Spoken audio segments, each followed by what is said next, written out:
ദൈവനാമം മഹത്വപ്പെടുമാറാകട്ടെ. ഇന്ന് എന്നെ ശ്രവിക്കുന്നതിൻ്റെ എല്ലാ പ്രിയപ്പെട്ടവർക്കും നമ്മെ ചേർത്തുകൊള്ളുവാനായി വേഗം വരുന്ന കർത്താവായ യേശു ക്രിസ്തുവിൻ്റെ നാമത്തിൽ സ്നേഹവന്ദനം. നമുക്ക് ഇന്നത്തെ ചിന്തയ്ക്കായിട്ട് ഒരു വേദഭാഗം വായിക്കാം. എബ്രായ ലേഖനം 11 അധ്യായത്തിൻ്റെ 8-9 വാക്യങ്ങൾ. വിശ്വാസത്താൽ അബ്രഹാം തനിക്ക് അവകാശമായി കിട്ടുവാനിരുന്ന ദേശത്തേക്ക് യാത്രയാവാൻ വിളിക്കപ്പെട്ടാറെ അനുസരിച്ച് എവിടേക്ക് പോകുന്നെന്നറിയാതെ പുറപ്പെട്ടു. വിശ്വാസത്താൽ അവൻ വാഗ്ദത്ത ദേശത്ത് ഒരു അന്യദേശത്ത് എന്ന പോലെ ചെന്ന് വാഗ്ദത്തത്തിന് കൂട്ടവകാശികളായ ഇസാക്കിനോടും യാക്കോബിനോടും കൂടെ കൂടാരങ്ങളിൽ പാർത്തുകൊണ്ട് ദൈവം ശില്പിയായി നിർമ്മിച്ചതും അടിസ്ഥാനമുള്ളതുമായ നഗരത്തിനായി കാത്തിരുന്നു. ഇവിടെ എല്ലാവർക്കും അറിയാവുന്ന പോലെ എബ്രായ ലേഖനം 11 അധ്യായം വിശ്വാസ വീരന്മാരുടെ ഒരു പട്ടികയാണ്. അവിടെ വിശ്വാസത്തെക്കുറിച്ച് എന്താണെന്നും അവിടെ പറയുന്നുണ്ട്. വിശ്വാസം എന്തോ ആശിക്കുന്നതിൻ്റെ ഉറപ്പും കാണാത്ത കാര്യങ്ങളുടെ നിശ്ചയവുമാകുന്നു. വിശ്വാസം എന്നുള്ളതിൻ്റെ നിർവചനവും ഈ അധ്യായത്തിൽ തന്നെ നമുക്ക് കാണുവാനായിട്ട് സാധിക്കും. ആശിക്കുന്നതിൻ്റെ ഉറപ്പ്, കാരണം കാണാത്ത കാര്യങ്ങളുടെ നിശ്ചയം, കാണാത്തതായിട്ടുള്ളൊരു കാര്യങ്ങളെക്കുറിച്ചുള്ള നിശ്ചയമാണ് വിശ്വാസം എന്ന് നമുക്ക് കാണുവാനായിട്ട് സാധിക്കും.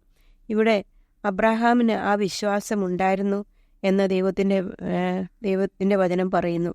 ആശിക്കുന്നതിൻ്റെ ഉറപ്പ്, അവൻ ആഗ്രഹിക്കുന്ന അല്ലെങ്കിൽ ദൈവം അവനോട് വാഗ്ദത്തം ചെയ്തതിൻ്റെ ഉറപ്പ്, അത് കാണാത്ത കാര്യങ്ങളാണ്. അതിൻ്റെ ഉറപ്പ് അബ്രഹാമിൻ്റെ ജീവിതത്തിൽ ഉണ്ടായിരുന്നു. അതുകൊണ്ട് 8-ാം വാക്യത്തിൽ പറയുകയാണ്, വിശ്വാസത്താൽ അബ്രഹാം തനിക്ക് അവകാശമായി കിട്ടുവാനിരുന്ന ദേശത്തേക്ക് യാത്രയാവൻ വിളിക്കപ്പെട്ടാറെ അനുസരിച്ച്. അപ്പോൾ ഇവിടെ കാണാനായിട്ട് സാധിക്കുന്ന വിശ്വാസമുള്ളൊരു വ്യക്തിയുടെ ജീവിതത്തിൽ പ്രധാനമായിട്ട് നിൽക്കുന്ന ഒന്നാണ് അനുസരണം. വിശ്വാസം ഉണ്ടെന്ന് പറയാൻ നമുക്ക്, ഞാൻ ദൈവത്തിൽ വിശ്വസിക്കുന്നു, ഞാൻ മനുഷ്യരിൽ വിശ്വസിക്കുന്നു, അല്ലെങ്കിൽ ഞാൻ ഇന്ന കാര്യങ്ങൾ ചെയ്യുന്നു, അല്ലെങ്കിൽ എനിക്ക് വിശ്വാസമുണ്ട് എന്ന് പറയാം. എന്നാൽ വിശ്വാസം ഒരു വ്യക്തിയിലോ ഒരു ദൈവത്തിലുള്ള വിശ്വാസത്തിൻ്റെ ഇത് ദൈവം പറയുന്ന അതുപോലെ അനുസരിക്കുക എന്നാണ്. നമ്മൾ പലപ്പോഴും മനുഷ്യനിലും അങ്ങനെ നമുക്കറിയാം. ഒരു മനുഷ്യനിൽ നമ്മൾ വിശ്വസിക്കുന്നു ഒരു മനുഷ്യനിൽ നമുക്ക് വിശ്വാസമുണ്ട് എന്ന് പറയുമ്പോൾ ആ വ്യക്തി പറയുന്ന കാര്യങ്ങളെല്ലാം നാം അനുസരിക്കും. തെറ്റാണെങ്കിലും ശരിയാണെങ്കിൽ പോലും നാം അത് ആ വ്യക്തിയിലുള്ള വിശ്വാസം കാരണം നാം അത് അനുസരിക്കുന്നതായിട്ട് കാണുവാനായിട്ട് സാധിക്കും. ദൈവത്തിലുള്ള വിശ്വാസം എന്ന് പറയുന്നത് കാണാത്ത കാര്യങ്ങളെക്കുറിച്ചോ ഉള്ള ഒരു നിശ്ചയമാണ് എന്ന് നമുക്ക് കാണുവാനായിട്ട് സാധിക്കും. ഉൽപ്പത്തി പുസ്തകം 12-ാം അധ്യായത്തിൽ ദൈവം അബ്രഹാമിനോട് പറഞ്ഞു, യഹോവ അബ്രഹാമിനോട് 12-1 മുതലുള്ള വാക്യത്തിൽ യഹോവ അബ്രഹാമിനോട് അരുളി ചെയ്യുന്നതെന്നാൽ, നീ നിന്റെ ദേശത്തെയും ചർച്ചക്കാരെയും മൃദുഭവനത്തെയും വിട്ട് പുറപ്പെട്ട് ഞാൻ നിന്നെ കാണിപ്പാനിരിക്കുന്ന ദേശത്തേക്ക് പോകാം. ഞാൻ നിന്നെ വലിയൊരു ജാതിയാക്കും, നിന്നെ അനുഗ്രഹിച്ച് നിന്റെ പേർ വലുതാക്കും, നീ ഒരു അനുഗ്രഹമായിരിക്കും. നിന്നെ അനുഗ്രഹിക്കുന്നവരെ ഞാൻ അനുഗ്രഹിക്കും, നിന്നെ ശപിക്കുന്നവരെ ഞാൻ ശപിക്കും. നിന്നിൽ ഭൂമിയിലെ സകല വംശങ്ങളും അനുഗ്രഹിക്കപ്പെടും. അതുപോലെ തന്നെ അത് അബ്രഹാം അതുപോലെ വിശ്വസിച്ചു എന്നുള്ളത് നമുക്ക് കാണുവാനായിട്ട് സാധിക്കും. അതുകൊണ്ട് അബ്രഹാം ദൈവത്തിൽ വിശ്വസിച്ചതുകൊണ്ട് അബ്രഹാം യഹോവ തന്നോട് കൽപ്പിച്ചതുപോലെ അവിടെ അനുസരണത്തെ നമുക്ക് കാണുവാനായിട്ട് സാധിക്കും. യഹോവ തന്നോട് കൽപ്പിച്ചതുപോലെ അബ്രഹാം പുറപ്പെട്ടു ലോത്തും അവനോടുകൂടെ പോന്നു എന്ന് കാണാൻ. ഹാരാനിൽ നിന്ന് പുറപ്പെടുമ്പോൾ അബ്രഹാമിന് 75 വയസ്സായിരുന്നു. ഈ 75 വയസ്സുള്ള അബ്രഹാമിനെ സംബന്ധിച്ചിടത്തോളം മക്കളൊന്നും ഉണ്ടായിരുന്നില്ല. കാരണം അബ്രഹാമിൻ്റെ ഭാര്യ സാറായി മച്ചിയായിരുന്നു. എന്നാൽ ദൈവം അവനോട് പറഞ്ഞു, ഞാൻ നിന്നെ ഒരു വലിയ ജാതിയാക്കും.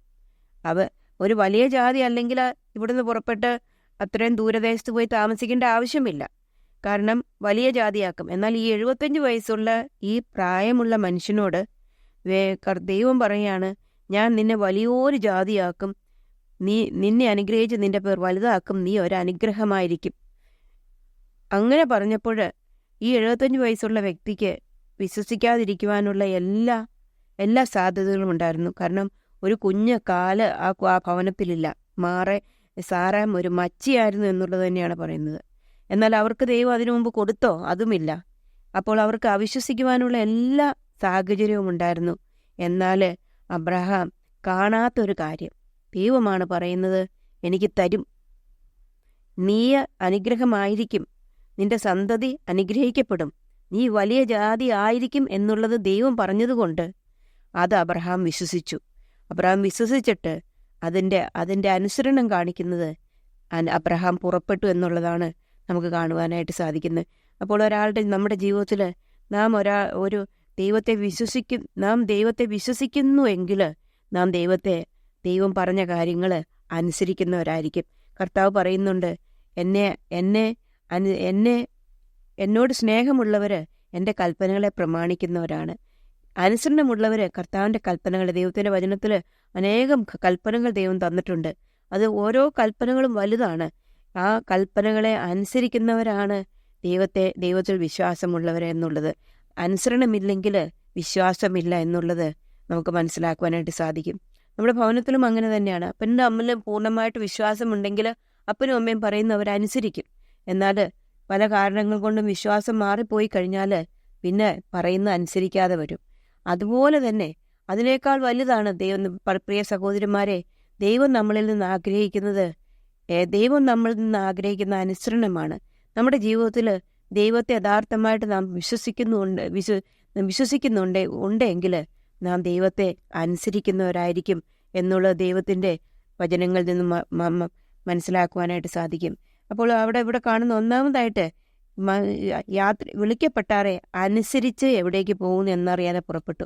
രണ്ടാമതായിട്ട് അവൻ്റെ ജീവിതത്തിൽ കാണുവാനായിട്ട് സാധിക്കുന്നത് വിശ്വാസത്താൽ അവൻ വാഗ്ദത്ത ദേശത്ത് ഒരു അന്യദേശത്ത് എന്ന പോലെ ചെന്ന് വാഗ്ദത്തത്തിന് കൂട്ടവകാശികളായ ഇസാക്കിനോടും യാക്കോബിനോടും കൂടെ കൂടാരങ്ങളിൽ പാർത്ത് ദൈവം ശില്പിയായി നിർമ്മിച്ചതും അടിസ്ഥാനമുള്ളതുമായ നഗരത്തിനായി കാത്തിരുന്നു. ഇവിടെ ഒരു രണ്ടാമതായിട്ട് കാണുന്നത് അന്യദേശത്തിനായിട്ടുള്ള ഒരു കാത്തിരിപ്പ്, അല്ലെങ്കിൽ അന്യദേശത്തെക്കുറിച്ചുള്ള ഒരു ചിന്ത, അന്യദേശത്തെക്കുറിച്ചുള്ള കരുതൽ ഒരു വിശ്വാസമുള്ള ഒരു വ്യക്തിക്ക് ഒന്നാമതായിട്ട് അവർ ദൈവത്തിൻ്റെ കൽപ്പനകളെയും ദൈവത്തെയും അനുസരിക്കുന്നവരായിരിക്കും. രണ്ടാമതായിട്ട് നിത്യമായിട്ടുള്ള ഒന്നിനെ നോക്കി പാർക്കുന്നവരും അതിനായി കാത്തിരിക്കുന്നവരുമാണ്. അതിനുവേണ്ടി അധ്വാനിക്കുന്നവരുമായിരുന്നു എന്നുള്ളത് മനസ്സിലാക്കുവാനായിട്ട് സാധിക്കും. ഇവിടെ അബ്രഹാമിനോടുള്ള ജീവിതത്തിൽ അവൻ കൂടാരങ്ങളിൽ പാർത്തുകൊണ്ടു എന്നാണ് പറയുന്നത്. അവനൊരു ഭവനം ഉണ്ടായിരുന്നില്ല, അവൻ കൂടാരം അടിച്ചു. വലിയ ഒരു വാഗ്ദത്ത ദേശം തന്നെ അവന് കിട്ടി. എന്നാൽ ആ വാഗ്ദത്ത ദേശത്ത് അവൻ കിട്ടിയിട്ട് മക്കളെയും കൊച്ചുമക്കളെയും ദൈവം കൊടുത്തു. എന്നാലും അവൻ ഒരു കൂടാരവാസിയായിട്ട് തീർന്നു. അവൻ്റെ ലക്ഷ്യം മുഴുവനും അവൻ ദൈവശില്പിയായി നിർമ്മിച്ചതും അടിസ്ഥാനങ്ങളുള്ളതുമായ നഗരത്തിന്, നിത്യമായിട്ടുള്ളൊരു നഗരത്തിനായിട്ട് കാത്തിരിക്കുന്ന ഒരു വ്യക്തിയായിരിക്കും ഈ വിശ്വാസമുള്ളവരെന്ന് കാണുവാനായിട്ട് സാധിക്കും. നമ്മൾക്ക് മത്തായിയുടെ സുവിശേഷം 6-ാം അധ്യായത്തിൻ്റെ 19-ാം വാക്യത്തിൽ കാണുന്നത്, പുഴുവും തുരുമ്പും കെടുക്കുകയും കള്ളന്മാർ തുരന്ന് മോഷ്ടിക്കുകയും ചെയ്യുന്ന ഈ ഭൂമിയിൽ നിങ്ങൾ നിക്ഷേപം സ്വരൂപിക്കരുത്. പുഴുവും തുരുമ്പും കെടുക്കാതെയും കള്ളന്മാർ തുരന്ന് മോഷ്ടിക്കാതെയും ഇരിക്കുന്ന സ്വർഗത്തിൽ നിക്ഷേപം സ്വരൂപിച്ചുകൊള്ളുവിൻ. നിന്റെ നിക്ഷേപം ഉള്ളിടത്ത് നിന്റെ ഹൃദയവും ഇരിക്കും. ഇവിടെ ദൈവത്തിൻ്റെ വചനം വളരെ വ്യക്തമായിട്ട് പറയുന്നുണ്ട്.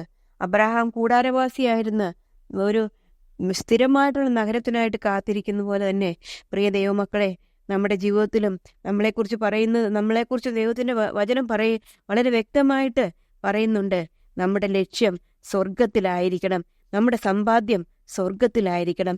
നാം കർത്താവിനെ വിശ്വസിക്കുന്നുവെങ്കിൽ നമ്മുടെ ലക്ഷ്യം നമ്മുടെ സ്വർഗത്തിലായിരിക്കും. നമ്മൾ സമ്പാദിക്കുന്ന സ്വർഗത്തിനു വേണ്ടിയായിരിക്കും. 2 കൊരിന്ത്യർ 5-ാം അധ്യായത്തിൽ അത് കൂടാരമായി ഞങ്ങളുടെ ഭവനം അഴിഞ്ഞു പോയാൽ കൈപ്പണിയല്ലാത്ത നിത്യഭവനമായി ദൈവത്തിൻ്റെ ദാനമായൊരു കെട്ടിടം ഞങ്ങൾക്ക് സ്വർഗത്തിലുണ്ടെന്ന് അറിയുന്നു. ഈ കൂടാരത്തിൽ ഞെരുങ്ങിക്കൊണ്ടല്ല, ഞങ്ങൾ നഗ്നരായിട്ടല്ല ഉടപ്പുള്ളവരായിരിക്കുന്നുവെങ്കിൽ സ്വർഗീയമായ ഞങ്ങളുടെ പാർപ്പിടം അതിന് മീതെ ധരിപ്പാൻ വാഞ്ചിക്കുന്നു. ഇവിടെ വളരെ വ്യക്തമായിട്ട് ഒരു വിശ്വാസിക്ക് വിശ്വാസമുണ്ടെങ്കിൽ, ഒരു വിശ്വാസമുള്ളവരെന്ന് പറയുവാണെങ്കിൽ ഒന്നാമതായിട്ട് അവൻ്റെ ജീവിതത്തിൽ ദൈവത്തിൻ്റെ കൽപ്പനകളെ അനുസരിക്കുന്നവരായിരിക്കും. രണ്ടാമതായിട്ട് നിത്യതയ്ക്ക് വേണ്ടി ജീവിക്കുന്നവരായിരിക്കും. ഈ ലോകമല്ല, പുഴുവും തുരുമ്പും കെടുക്കുന്ന ഈ ലോകമല്ല, നിത്യമായിട്ടുണ്ട് എന്നുള്ളത് ദൈവം ഈ ലോകത്തിൽ നിന്ന് പറഞ്ഞപ്പോൾ ശിഷ്യന്മാരോട് പറഞ്ഞു, നിങ്ങളുടെ ഹൃദയം കലങ്ങിപ്പോരുത്, ദൈവത്തിൽ വിശ്വസിപ്പീൻ, എന്നിലും വിശ്വസിപ്പീൻ. ഞാൻ നിങ്ങൾക്കായി കരുതുന്നു, ഞാൻ നിങ്ങൾക്കായി വാസമൊരുക്കുവാനായിട്ട് പോകുന്നു എന്ന് പറഞ്ഞിട്ടാണ് കർത്താവ് ഈ ലോകത്തിൽ നിന്ന് പോയതെന്ന് നമുക്ക് മനസ്സിലാക്കുവാനായിട്ട് സാധിക്കും. അപ്പോൾ നാം ദൈവത്തിൽ വിശ്വസിക്കുന്നവരാണെങ്കിൽ അത് ആ കർത്താവ് ഒരുക്കുന്നതായിട്ടുള്ള വാസസ്ഥലം, നിങ്ങളുടെ ഹൃദയം ഈ ലോകത്തിൽ കലങ്ങാതെ ജീവിക്കണമെങ്കിൽ ദൈവത്തിൽ വിശ്വസിക്കണമെന്ന് നമുക്ക് കാണുവാനായി സാധിക്കും. ദൈവത്തിൽ വിശ്വസിപ്പീൻ, എന്നിലും വിശ്വസിപ്പീൻ. എൻ്റെ പിതാവിൻ്റെ ഭവനത്തിൽ അനേക വാസസ്ഥലങ്ങളുണ്ട്. ഇല്ലെങ്കിൽ ഞാൻ നിങ്ങളോട് പറയുമായിരുന്നു, ഞാൻ നിങ്ങൾക്ക് സ്ഥലമൊരുക്കുവാൻ പോകുന്നു. ഞാൻ പോയി നിങ്ങൾക്ക് സ്ഥലമൊരുക്കിയാൽ ഞാൻ ഇരിക്കുന്നിടത്തെ നിങ്ങൾ ഒരുക്കേണ്ടതിന് പിന്നെയും വന്ന് നിങ്ങളെ എൻ്റെ അടുക്കൽ ചേർത്തുകൊള്ളും. കർത്താവ് പറയുകയാണ്, ഇനി വരുവാനായിട്ട് പോവുകയാണ്, കർത്താവ് നമ്മളെ അടുക്കൽ ചേർത്തുകൊള്ളും. അങ്ങനെ ചേർത്തുകൊള്ളുന്നവരെ നമ്മളെ സംബന്ധിച്ചിടത്തോളം അതായിരിക്കണം പുഴുവും തുരുമ്പും കിടക്കുന്ന ഈ ലോകത്തിൽ നമ്മുടെ സമ്പാദ്യം സ്വരൂപിക്കാതെ, പുഴുവും തുരുമ്പും കിടക്കാതെയും കള്ളന്മാർ തുറന്നു മോഷ്ടിക്കാതെയും ഇരിക്കുന്ന സ്വർഗത്തിൽ നിക്ഷേപിക്കണം എന്ന് കർത്താവ് ആഗ്രഹിക്കുന്നു. കാരണം നമ്മുടെ നിക്ഷേപമുള്ളിടത്ത് നമ്മുടെ ഹൃദയം ഇരിക്കും. അതുകൊണ്ട് ഈ ലോകത്തിൽ ജീവിക്കുന്ന സഹോദരിമാരെ, നമുക്ക് വിശ്വാസമുണ്ട് എന്ന് നമ്മൾ പറയുന്നവരല്ല. നമ്മൾ വിശ്വാസികളെന്ന് പേരൊക്കെ നമുക്കുണ്ട്. എന്നാൽ നമ്മുടെ ജീവിതത്തിൽ നാം യഥാർത്ഥമായിട്ട് വിശ്വാസികളാണെങ്കിൽ ഒന്നാമതായിട്ട് നാം കർത്താവിനെ അനുസരിക്കുന്നവരായിരിക്കും. രണ്ടാമതായിട്ട് നമ്മുടെ ലക്ഷ്യം സ്വർഗത്തിലായിരിക്കും. സ്വർഗത്തിന് വേണ്ടി സമ്പാദിക്കുന്നവരും അവിടെ നിക്ഷേപം സ്വരൂപിക്കുന്നവരുമായിരിക്കും. അതിനായിട്ട് കർത്താവ് നമ്മളെ സഹായിക്കട്ടെ. അവൻ്റെ വലിയ നാമം മഹത്വപ്പെടുമാറാകട്ടെ.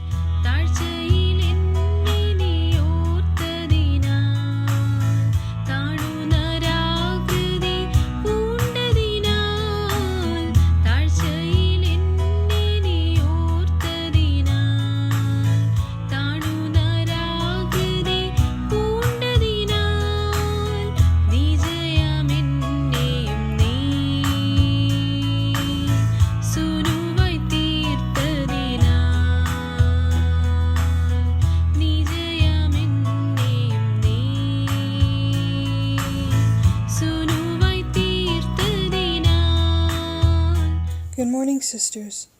Ephesians chapter 3, verses 16 and onwards. That he would grant you, according to the riches of his glory, to be strengthened with might by his Spirit in the inner man, that Christ may dwell in your hearts by faith, that ye, being rooted and grounded in love, may be able to comprehend with all saints what is the breadth and length and depth and height, and to know the love of Christ, which passeth all understanding, that ye may be filled with all the fullness of God. For now unto him that is able to do exceeding abundantly above all that we ask or think, according to the power that worketh in us, unto him be glory in the church by Christ Jesus throughout all ages, world without end. Amen. Where does your strength come from? Verse 16 says that we are strengthened in the inner man by the Spirit. What are our roots?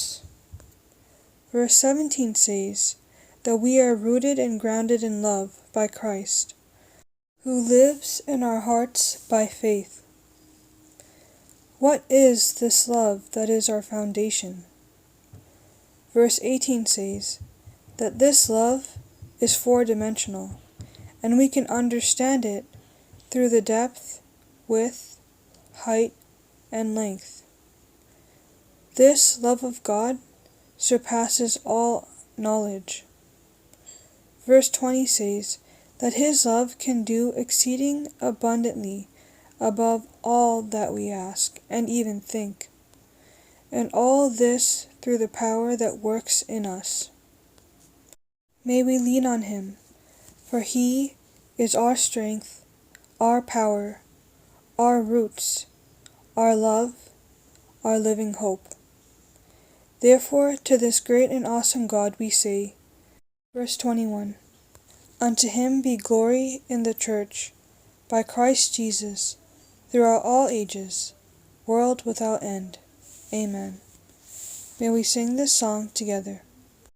Lord, I come, I confess, bowing here, I find my rest, and without you, I fall apart. You're the one that guides my heart. Lord, I need you, oh, I need you. Every hour I need you, my one defense, my righteousness. Oh God, how I need you. Where sin runs deep, your grace is more. and where grace is found is where you are, and where you are, Lord, I am free.